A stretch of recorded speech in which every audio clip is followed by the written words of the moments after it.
มันนี่เราก็มาเรียนในตันฟิลนุลาที่จงจ้างอ่ะมีปุยเต้นผู้สนับสนุนมาอ่ะ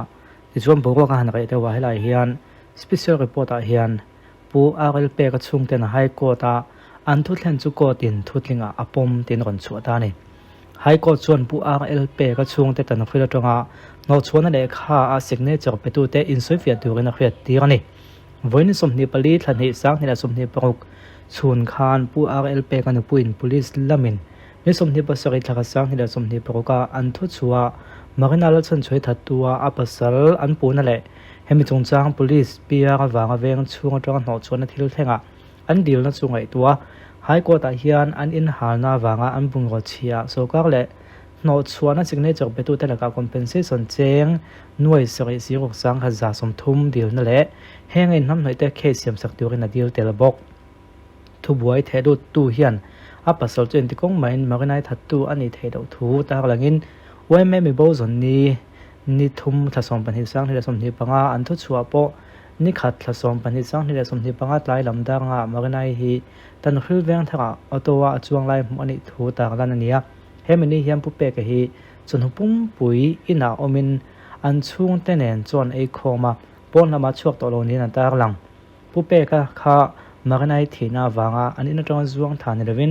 accident ปลาวางตัดฐานินมิดเงียมหัวตู้เตปอยน์จวงฐานเรวินฟักฐานินอสวยตินั่นตากหลังบอกตอนขึ้นจังหวะหนอชนนั่นแหละข้าเสียมตัวเดียนั้นอมนับปอลเวเม MHCP MOP LC อ่างทุกลูกนะ Executive Committee Notice และทุกอย่างปออมลวินหนอชนฮีอันเสียมทุบวยเทลุตู้กิลจวน Police ทุกชัวตู้ IGP and Chief Public Relations Officer MRP Media Cell เฮียน Supreme Court in People's Union for Civil Liberties and จุกเชี่ยวนักหนอแมงถุยเดียวนักเคส Police in PR กันเสียมด่านตัวกันรวยนะบ่เชียเดียden Supreme Court in Tessin S Ponwala versus Union of India and ORS case ha hetiang mi pui mo pungul tungchagen namthoi da case siam sak tu an ni thu ko ta hian athena buagal pe ka te in hal sak kai hnoya hian social media het ta in namthoi te chiang ta ka lang chunga tu ma man an la ni ro thu ko ta hian a se ni ko thian sokak le no chuana lekha sign tu te hi ni kwa ma sa in safe tu rin atini ron tia ni he thil thlang chu serious kan ti kan tia ma ro chu kan chen sa view maya Zealand News sa hin tia ring report an kon pek tle me na dang lom de vem ti kha kan han en da thu boi the du tu te hian a pasol chen ti kong mai ti vel kha ni hi chu an thu le lai chun ang deu ni ang le khole hey mo pol hi a hu ho hian in thil sual kan ti thelo moi kan ti thina ma ga chu a hu ho po hian thil sual hi ti thei khop maya a chon tio chu mi pui te pon an tran vi wa ama ga chu an no phe chu mi pui ton lo khop khan an se mani o ti tung kha ne ya om zia pe ga chon mo pol la che vak vak he dan na phal chuang lem lawa thun nei tu te ani na ta ga chon in to ni ta sen ti nge ni an ti deuh la kha ne ya a hun lai ka chon ni dik vi maya ma se in to an ni ta sin tinge niang ti tu te an chen na khan midang in an tu ve le ta kha mi ta tu te khan en ti khan an kon chele ve le ta ha kan soi khan ya ton ti ga pon ka chu ko soi thuina ma se khan kha chon min ngei don na mo in to ni ve ta sen tinge niang ti khan tong de lu ga kan to hi an se mai tin kan du kan tal hi in phal sak ta zel tai la kan du kan ta la tu khan na du na ta la kon ngai ve na kan pui noi don ti khan ni tu na po hin ni che hi cheng nuai sari chuang non claim that compensation an kon phe se hi mo nang le khole ming se tu chun ming che vek to thowa thil kal to nu chu thil kal to nu ni se ma ko chu ala nung dam ate kan poi mo kan tu train kho kan apon soi train akal to te chu kal to nia ma se nung dama khovela la om te kan poi mo a heng mi te hi kan in eng ti kan in khosak ho na ko a hian in kan film ko ngai ni chu wang chuanin akal to te wanga nungdam te thlenga boina siam lo hi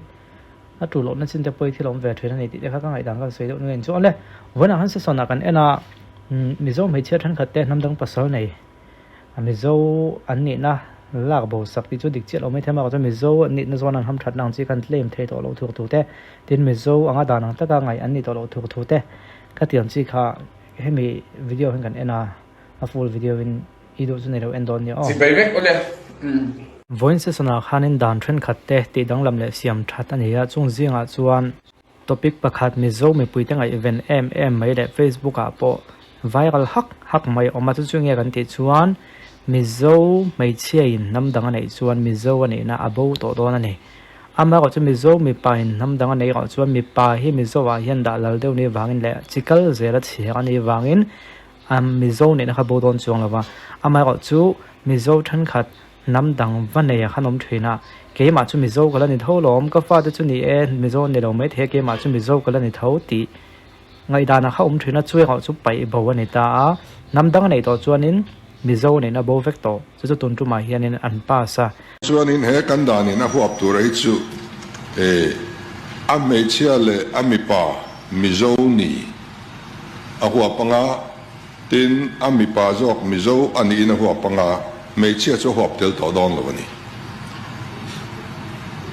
kan me chia ten namdang an nei khan an mi zo na atop to don ani an fa ten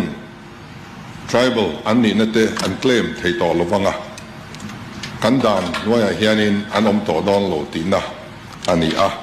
chu wang chuan mi pa kha mi zo ani ro chuan he dan hian ala huap pin ala mangzui thei zel don ti na ani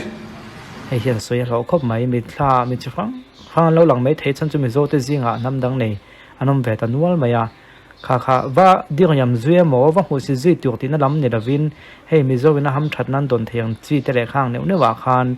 tribal an ni na zona te pone mai thea mi zo an ni na kha abo nei ti na mai te chau kha ne ya tin chu lo chu kon tak lang vek lo an soi tak hi chu ti hian a swing ka soi me nga in thren chung changa hian sum chua ani chuanin oti zok hian se teng kan khre thiam the dan tu kan a mai che na mi pa kha du wang wenga thren ni chuan hei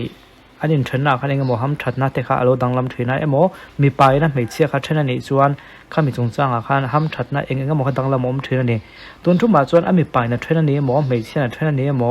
an tho chua dona tanga he bungwan lo le te de e ko ti mai teng mo